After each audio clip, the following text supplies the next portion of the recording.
What's up, Austin? What's up? Oh, why are we at the swimming pool? So originally we started in one of our teacher's classrooms, our advisor's classroom. And the very first meeting we ever had, we had so many kids show up that we didn't have enough chairs to sit them. So we had kids sitting in like the back of the classroom and stuff like that. We had kids coming in, they couldn't find a place to sit. So after that, we tried our hardest to work to get the pool. How many kids are you talking about? I think our very first meeting, we had about 42, 45 kids showing up. Wow. Our very first meeting of the year. And then how many kids are meeting now? Now we have about an average of probably 55 to 60 kids showing up every meeting. Wow, and that's every other Thursday? Every other Thursday, yep. Nice, nice.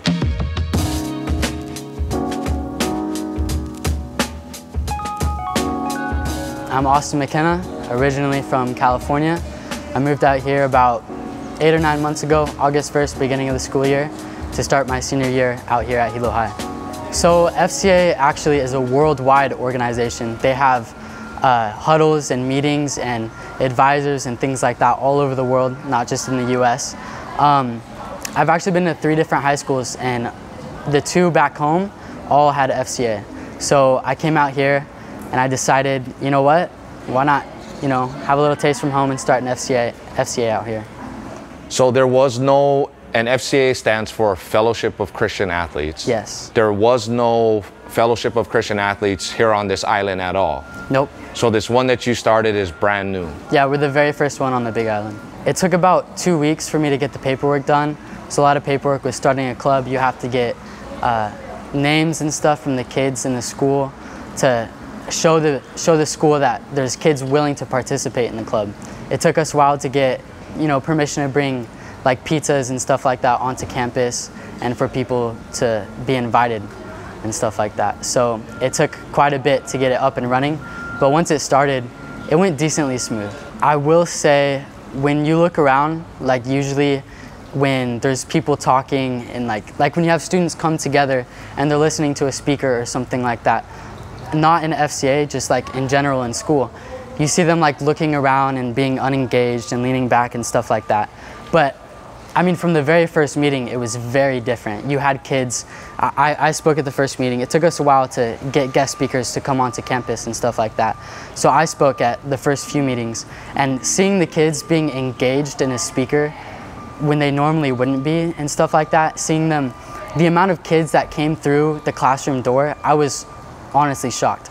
FCA has been able to help these kids understand that there's so much more than what just lies right in front of them. There's so much more than just throwing up your hands. You know, being able to communicate and looking past the things that are in front of you is one of the biggest things that I feel like high schoolers need to understand. There's a God that truly loves us and truly cares about us. And so being able to share that with the kids in this high school and being vulnerable about it has helped them be vulnerable with other people as well. What would you say to someone that you're inviting to a Fellowship of Christian Athletes session? What would you tell them? How would you invite someone? There's pizza. Honestly. Hey, good. Yeah, that's the biggest thing. I've said, hey, there's FCA, and they're like, what's that? And I said, Fellowship of Christian Athletes. And a lot of them go, well, I'm not a Christian. And I'm like, it doesn't matter. You can come grab a slice, grab some soda, grab some food, and sit down for a little bit and listen. Or they go, I'm not an athlete. And I go, that's okay too. You know, you want some pizza, come down to the pool. The biggest thing is, honestly, if they come, they have ears, you know. Whether they want to listen to it or not, they're gonna hear the words that are being spoken. Thinking back to like the way Jesus multiplied food and, you know, gave it to his disciples to go and spread it, and how the disciples were like, man, we're not gonna have enough food. That was one of my biggest stresses when the meetings first started. Having as many kids as we have now, it takes like 20, 22 pizzas. But in the same way Jesus used food to, you know, help people stay longer when he was giving messages and stuff like that, and to comfort the people and knowing that they don't have to leave, but that they can stay and listen and have food, is what we're trying to bring into FCA, is for these kids, you know, in the same way Jesus did, for them to be fed physically and for them to hear and listen and be fed spiritually. Just thinking about the world with social media, with our cell phones, with the internet, with school, with life, it's loud. Yeah. They're hearing so many, like a teenager today hears so many different things. And the last thing they hear, probably some of them never, is Jesus. A lot of them probably will never step foot into a church. So what is the value of bringing FCA to a high school or to multiple high schools in Hawaii, across the globe? Like, why FCA? What is the value of FCA to a high school student?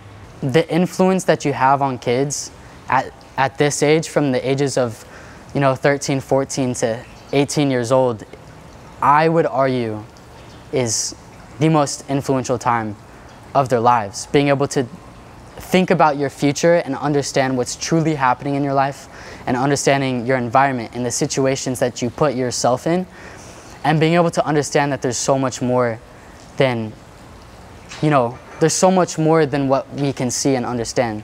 So giving people a hope and something they can be passionate about, and knowing that not just their family loves them, or if they don't have a family that loves them, that the God who created the universe, the God who created the seas and created the plants and the animals on the land, loves them so much that he died on the cross for their sins, that they would be set free of all the stuff that they're dealing with and all their troubles from home, from school, from friends, from failed relationships and all that they would have a safe place to come and be a part of FCA and be a part of a family and a community, and being able to step away from all the stuff that's happening, on campus, and to be able to walk down into this pool area and understand that this is all love. I want this place to be, a safe place where people can talk about their experiences and not just put on this mask like we do in the rest of high school.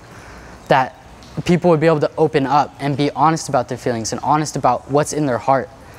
Because once you're honest about what's in your heart and it comes to light, that's where God is in the light. If you hide it in the dark, it's just going to keep getting darker.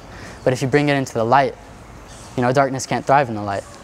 So these high schoolers being able to come and step away from all the things that are happening in their life, and being able to hear about someone who loves them enough to die for them, has a massive impact on where they think their future would go.